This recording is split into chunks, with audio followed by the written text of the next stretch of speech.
Buenos días a toda familia, aquí vamos continuando leyendo el libro de Shefali, La familia despierta, y ojalá hayan encontrado un montón de buena información en la parte 1. Vamos a la parte 2 y vamos a empezar con el papel que desempeña el pasado. El papel que desempeña el pasado. Todos debemos ser conscientes de que el pasado influye en nuestro presente. Una cosa es estar atrapado en el pasado, otra bien distinta es tomar conciencia de cómo nos afecta ahora. Regurgitar una y otra vez lo que nos pasó hace tiempo hace más hondo el agujero en que nos hallamos. Al mismo tiempo, en la medida en que somos inconscientes de la influencia del pasado en nosotros, nos será difícil comprender por qué reaccionamos con tanta intensidad ante nuestros hijos. Las experiencias de la infancia crean un patrón sobre el cual construimos nuestra vida. Un patrón o un modelo. A partir de este modelo emergen nuestros patrones actuales de comportamiento que se parecen mucho a los de nuestras primeras etapas de la infancia. A menos que nos percatemos de ello, seguimos repitiendo esos patrones. De hecho, la mayoría de nuestras experiencias y relaciones de adultos obedecen a dichos patrones. Así, el grado de conciencia con que nuestros padres nos educaron es clave y determina lo adaptados que somos ya de adultos. Tal vez más que ninguna otra cosa, ser padre nos ofrece la oportunidad de hacernos conscientes de los patrones establecidos en la infancia. Debido a la intimidad con nuestros hijos, ellos nos hacen de espejo. A través de ellos, nos vemos encarados a lo que debimos sentir de niños. Esto puede resultar doloroso. ¿Qué vamos a hacer con ese dolor? Mi clienta Connie expresó muy bien este dilema. En estos momentos me siento indefensa. Cuando no me hago entender por mi hija de 10 años y ella sigue llorando o rabiando, es como volver a estar ante mi padre, bajo su control. No lo soporto. Una parte de mí quiere ceder, como hacía de niña, y otra parte desea gritar y rabiar por el hecho de que se está repitiendo la situación. Por eso, puedo o bien ignorarla o bien castigarla. Voy a sentirme mal, haga lo que haga, pero no sé qué hacer cuando pierdo el control así. Tendemos, cuando nos sentimos indefensos o angustiados, a controlar estos sentimientos atacando a los demás, a nuestros hijos en este caso. En términos psicológicos, estamos proyectando nuestro dolor en el otro, de manera que parece que el otro es la causa de nuestro dolor. En lugar de reaccionar contra los hijos por enseñarnos cómo somos, la reacción consciente debe ser mirarnos en el espejo que nos ponen delante y que nos permite vernos conscientemente y ver que seguimos comportándonos como niños. Cuanto más inmaduros somos emocionalmente, más nos vemos enfrentados a estos complejos, inseguridades y problemas de comportamiento a mano de nuestros hijos. Es su manera de decirnos: padres, estoy aquí para enseñarles que tienen que crecer un poco. Pueden hacerlo, por favor, para que yo pueda crecer también y ser la persona que debo llegar a ser. Les estoy haciendo un favor al enseñarles exactamente lo que deben hacer para ser personas maduras. Cuando antes lo hagan, más pronto me liberaré de la carga de ser su espejo. Qué bonito, ¿verdad? Difícil de tomar a veces nosotros como padres, pero es la realidad. Continuamos. Responder a la llamada al vernos en el espejo que nos muestran los hijos es lo que nos define como padres conscientes. Cada mirada al espejo nos brinda la oportunidad de liberarnos de los viejos patrones para no transmitirlos a nuestros hijos. Para parar esto a la próxima generación sería padrísimo, ¿no? Y continúo. Hace falta valentía para cambiar el guión, pero es la única manera de despertar a una conexión consciente con los hijos. Solo desde esta conciencia podemos ayudarles a florecer fieles a su identidad. ¿Se trata de su hijo o se trata de usted? ¿Alguna vez ha gritado enfadado a su hijo? Difícilmente habrá un padre o madre que en algún momento no haya actuado enfurecido con su hijo y luego se haya sentido mal por eso. Cuando mostramos rabia ante un niño, sentimos que hemos perdido el juicio. Solemos decirnos que el niño se ha portado mal y nos ha sacado de quicio. Nos convencemos de que estaba molestando, nos estaba poniendo a prueba, nos provocaba o nos había llevado hasta el límite. Tal vez justifiquemos nuestra ira diciendo algo como, mira lo que me has hecho hacer. Del mismo modo, cuando nos angustiamos, preocupamos o asustamos, damos la culpa de estos sentimientos a lo que está pasando a nuestro hijo o a lo que está haciendo nuestro hijo. Los enfoques educativos tradicionales siempre consideran que el niño es el culpable cuando los padres explotan, se angustian o sufren un ataque de pánico. ¿Por qué me haces esto? Es lo que decimos cuando nuestros hijos se comportan de tal modo que catalizan estas reacciones en nosotros. Tradicionales también son los remedios recomendados en caso de tales comportamientos. Enviamos al niño al rincón para que se pongan a pensar por lo que hicieron, o lo castigamos privándole de un privilegio o propinándole una cachetada o un golpe, una paliza, unas nalgadas. Estas estrategias autocráticas son nuestra reacción por defecto cuando nos sentimos superados o abrumados por los hijos. Un cliente una vez me explicó lo que le había aconsejado su pediatra. Su hija de 2 años es una fuerza de la naturaleza. Mejor que la ate corta ahora, antes de que se convierta en su pesadilla. Empiece a plantearse enviarla al rincón de pensar y castigarla para controlarla. Tenemos interiorizados estos métodos de la vieja escuela y nos llevan a creer que somos malos padres y que seremos ineficaces si no los adaptamos para educar. Si nuestro enfoque es más contemporáneo, quizá utilicemos un tono de voz neutro y elegiremos palabras que esperamos que no suenen a juicio.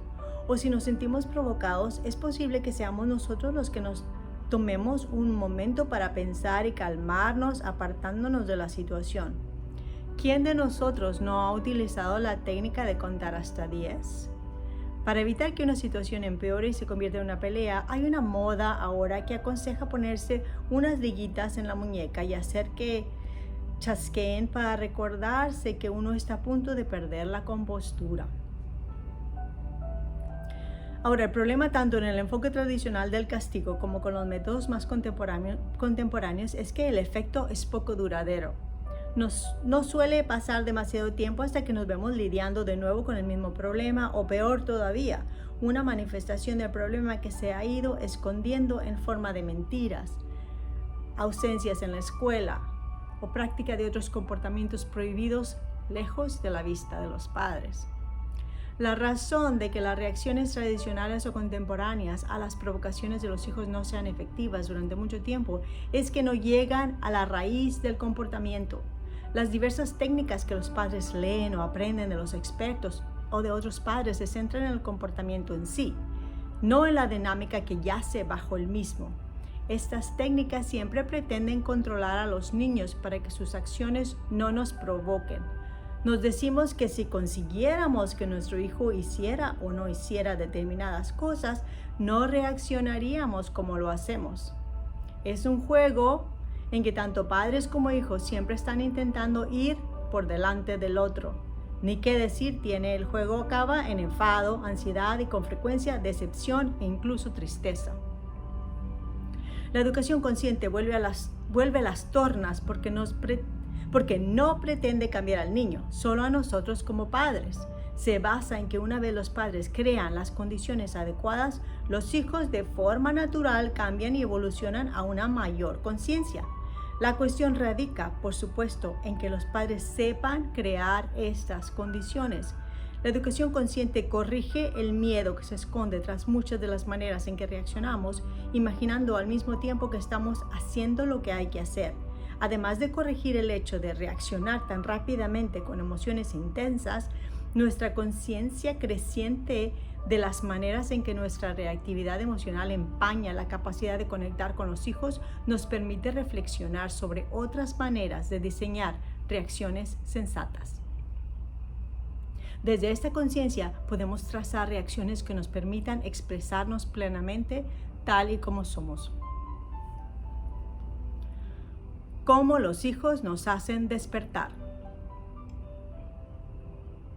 Puede que los niños sean pequeños y estén indefensos en lo concerniente a su capacidad de llevar una vida independiente, pero son poderosos en cuanto a potencial para despertarnos.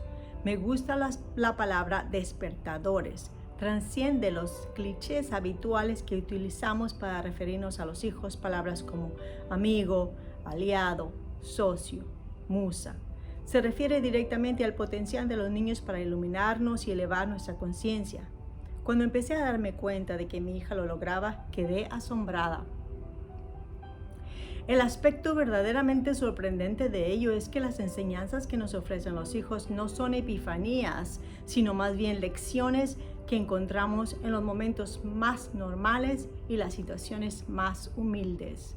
De hecho, con frecuencia, en momentos de conflicto es cuando se nos presenta más ampliamente la teatralidad de nuestro inconsciente.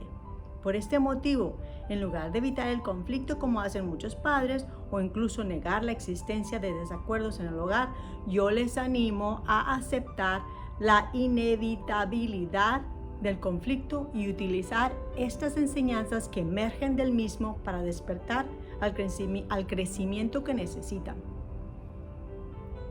Ejercer dominación sobre los hijos es una enorme tentación para el ego, que desea sentirse poderoso y tener el control.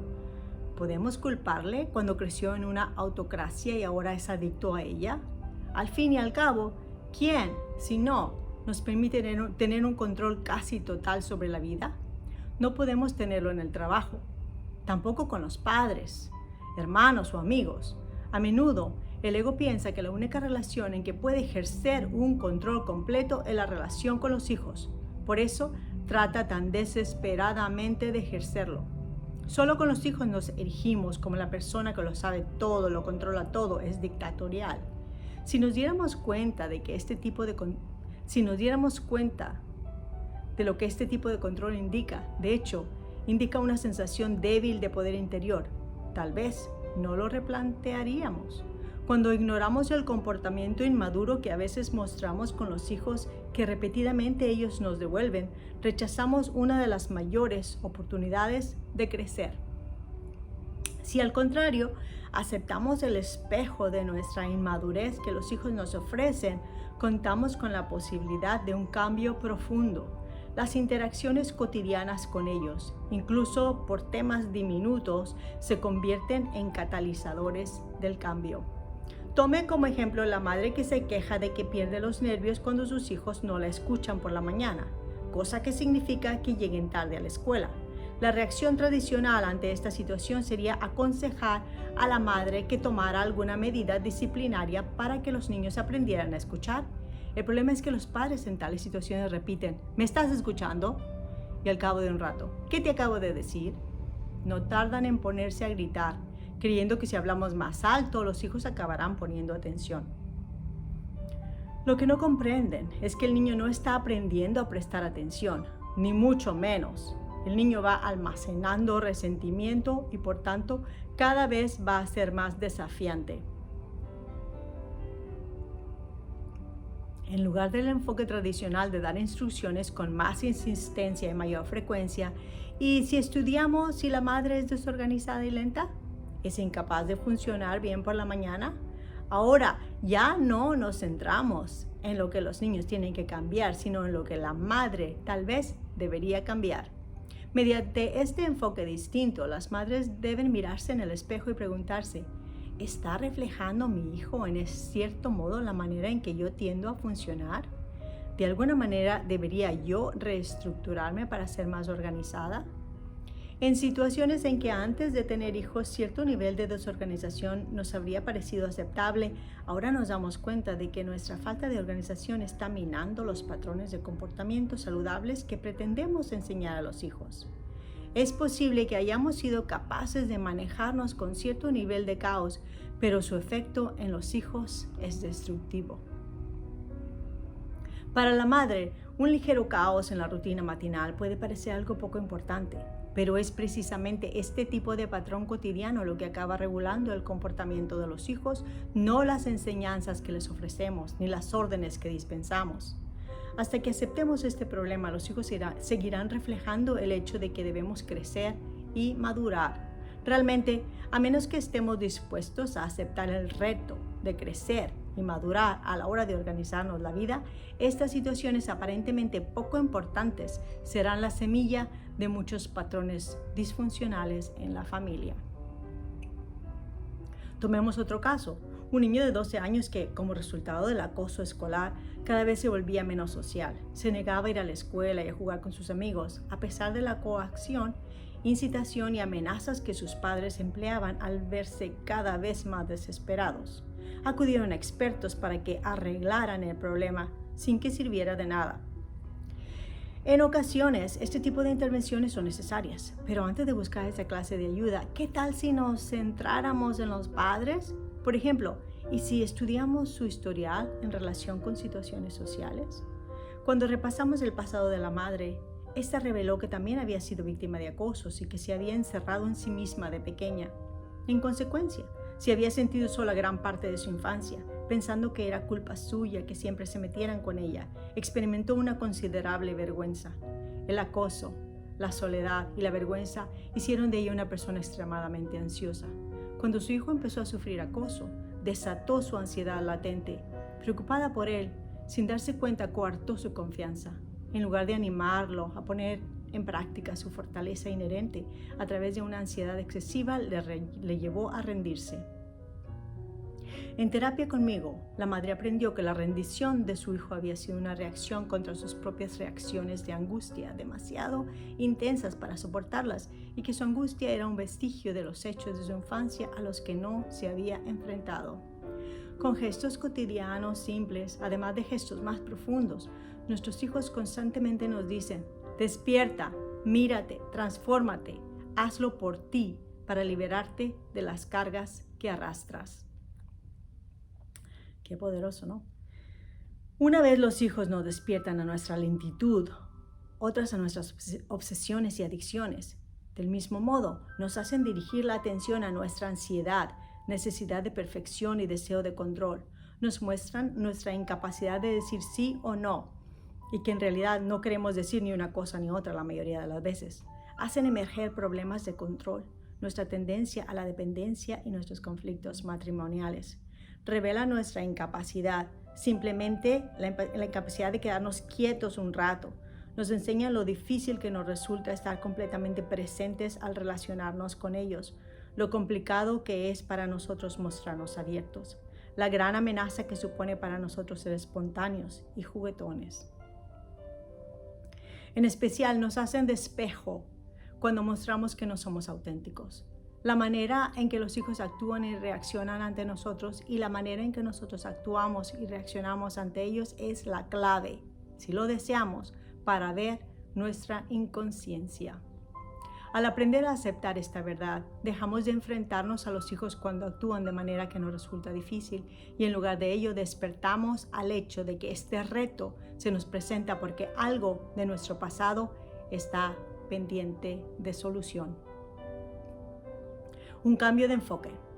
El enfoque de la educación consciente cambia las tornas. Pasa de centrarse en el niño a centrarse en la transformación interior de los padres, de manera que alberga el potencial de despertar a las familias profunda y fundamentalmente.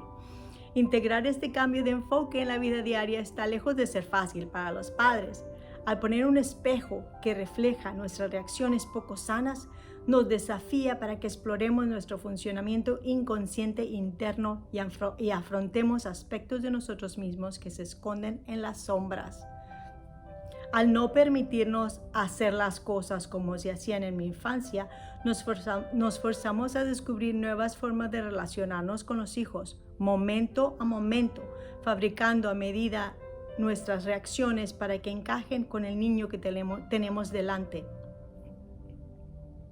Eso nos obliga a preguntarnos: ¿cómo puedo aprovechar este momento con mi hijo para aprender más de mí mismo? Mi clienta Jenna, madre de Ana, de 5 años de edad, estaba pasando una mala época con las rabietas de su hija. Incapaz de controlar la manera de comunicarse, incapaz de encontrar la manera de comunicarse con Ana, se desesperaba cada día. El momento decisivo llegó cuando, tras una noche en que Ana se había mostrado especialmente irritable e intranquila, Jenna no pudo evitar darle una bofetada. Jenna se sintió mortificada por su falta de control e inmediatamente llamó para pedirme una cita. Al repasar el incidente momento a momento, me di cuenta de cómo Jenna se había cavado su propia tumba. Me dijo, intenté conectar con los sentimientos de Ana cuando tenía esa rabieta. Le pregunté por qué estaba enfadada y qué quería que hiciera, pero en lugar de decírmelo, seguía llorando y rabiando. Seguí intentando calmarla, pero no dejaba de gritar. Al final, perdí la paciencia. Como muchos padres y madres, Jenna pensó que estaba intentando conectar cuando en realidad estaba ensanchando el distanciamiento con su hija. Le indiqué que se había dejado la parte más importante del rompecabezas. Has olvidado incluir los detalles más significativos, tus pensamientos y tus sentimientos. Dije, ¿sabes decirme cuáles eran los pensamientos que te pasaban por la cabeza o lo que sentías en ese momento? Jenna me miró perpleja. No tengo idea. Soltó tras unos momentos en silencio. Estaba tan centrada en Ana que no presté atención a lo que yo pensaba o sentía. La reacción de Jenna es típica en muchos padres, centrados en el comportamiento del niño. Reaccionan ciegamente al momento sin pensar en la fuerza que impulsa la reacción. Naturalmente, a menudo reaccionan inconscientemente, cosa que complica más las cosas. Cuando Jenna empezó a prestarse atención a sí misma y a centrarse en su paisaje interior, se dio cuenta de la medida en la que había contribuido al caos que su hija experimentaba. Lo más importante es que recuperó el poder de provocar cambios. Estabas pasando por numerosos sentimientos al reaccionar, le conté. Te sentías indefensa y sin control, frustrada y enfadada. Todas estas emociones en realidad son manifestaciones del miedo. No te das cuenta, pero el verdadero desencadenante de tus reacciones era tu propio miedo, no el comportamiento de tu hija. Jenna fue comprendiendo poco a poco lo que significa centrar la atención hacia uno mismo.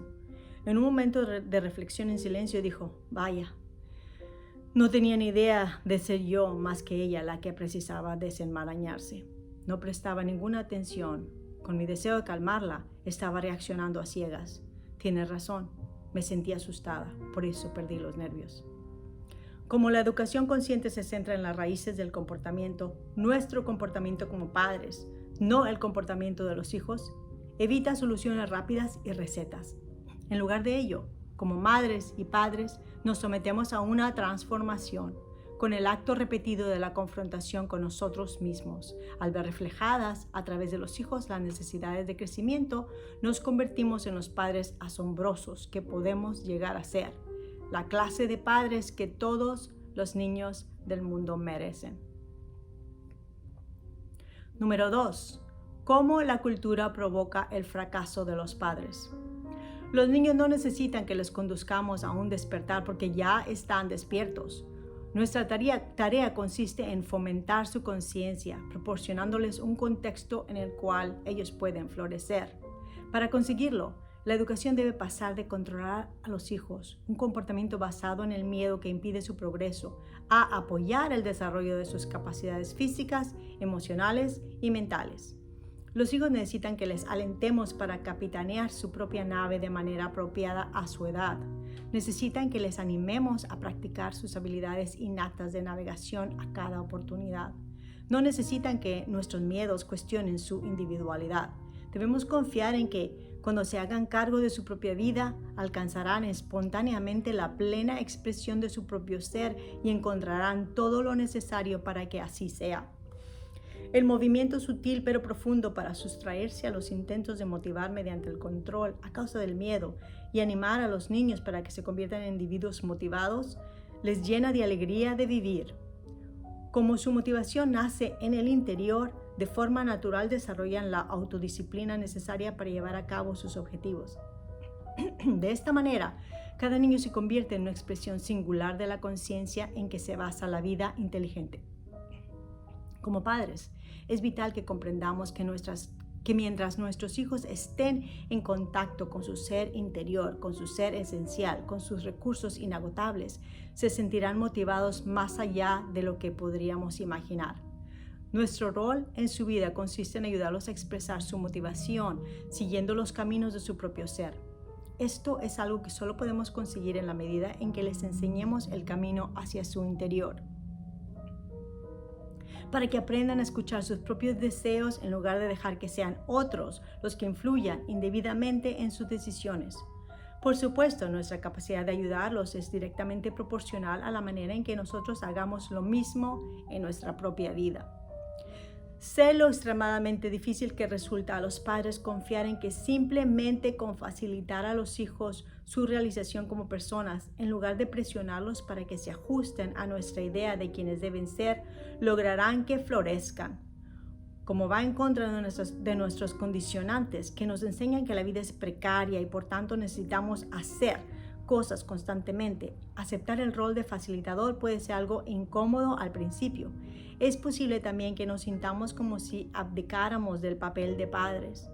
Eso es porque la mayoría de nosotros fuimos educados con el mantra "somos lo que hacemos". Pensamos que si no intentamos controlar o provocar un resultado deseado, no estamos haciendo lo que debemos. Los padres se obsesionan con la actividad como antídoto imaginario al miedo. Tratamos a los hijos como si fueran objetos y les empujamos hacia un futuro que imaginamos para ellos. Solo cuando dejamos de escuchar la voz de nuestra cabeza y dejamos de obsesionarnos y consideramos a los hijos seres soberanos capaces de enfrentarse al reto de ser los autores de su propia vida, ellos llegan a reunir el vigor y la valentía que es su estado natural. Cuando el cariño se vive como control, es muy difícil dejar de controlar. Si lo intenta, su ego le bombardeará con mensajes de miedo, recordándole todas las razones por las que quería el control. Pero estos mensajes no tienen nada que ver con la realidad, con quién es su hijo ni lo que realmente acontece en el momento presente. Para ilustrar lo que digo, deje que le explique la historia de Tonia, de 14 años, y su madre Carla, que vinieron a mi consulta y no pararon de discutir. Carla enumeró una lista de cosas que su hija no hacía. Esta es la lista. No estudia, no lava la ropa, no hace ejercicio físico, no come bien, no saca buenas calificaciones, no hace nuevos amigos, no trabaja voluntariamente, no dedica tiempo al perro. La lista seguía y seguía. Cada vez que Tonia intentaba defenderse, su madre continuaba criticando. Era como si Tonia no pudiera hacer nada bien. Renunciando a defenderse, se hundió más y más en el sofá hasta que se alienó por completo. La barrera entre madre e hija era gruesa y edificada con resentimiento por parte de la hija y simple histeria por parte de la madre. Veo hasta qué punto sientes pánico en este momento, dije a Carla. ¿Puedes identificar lo que te da tanto miedo? Me aterra que Tonia no sea aceptada en la universidad y se quede atrás, confesó Carla, mientras rompía a llorar. Tengo miedo de que no encuentre una buena carrera y no sea capaz de mantenerse. A mí me costó años encontrar la mía y no quiero que le pase lo mismo. Suspiró profundamente y añadió, Tonia piensa que le doy la lata constantemente, pero solo pretendo asegurarme de que alcance el éxito. Me gustaría que se diera cuenta de lo que me preocupa en lugar de pensar siempre que soy el enemigo. Expliqué a Carla que como consecuencia de su necesidad de control, su cariño se estaba quedando enterrado bajo un montón de órdenes. A lo largo de las sesiones siguientes, la ayudé a cambiar su enfoque y la ayudé a abandonar su tendencia a dar órdenes basadas en el miedo que se interpretaba como desesperación. A medida que Carla iba comprendiendo que su ansiedad minaba el liderazgo que deseaba que Tonia desarrollara, además de anular su capacidad de estar presente en la vida de su hija de manera que pudiera conectar, Tonia empezó a abrirse.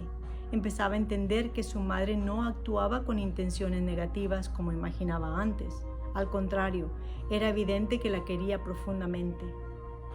Al tiempo que Carla seguía despojándose de sus inseguridades, reconociendo que surgían del miedo que enraizaba en su infancia, su conexión con Tonia mejoró hasta el punto que empezaron a compartir conversaciones sinceras y sentidas. Como he observado tantas veces con clientes, cuando los padres eliminan la ansiedad de la ecuación, Los hijos dan un paso adelante y se convierten en autores de su vida. Tonya se puso en marcha de la manera que su madre deseaba desde hacía tanto tiempo, pero solo fue capaz de hacerlo cuando su madre dejó de controlar su vida. Irónicamente, su madre obtuvo exactamente lo que quería, abandonando el control que pensaba que necesitaba para ayudar a su hija. Vamos a parar aquí, familia. Continuamos en la tercera parte. La próxima vez leeré la tercera parte y voy a empezar con el subtítulo El choque de las zonas de tiempo. Hasta luego.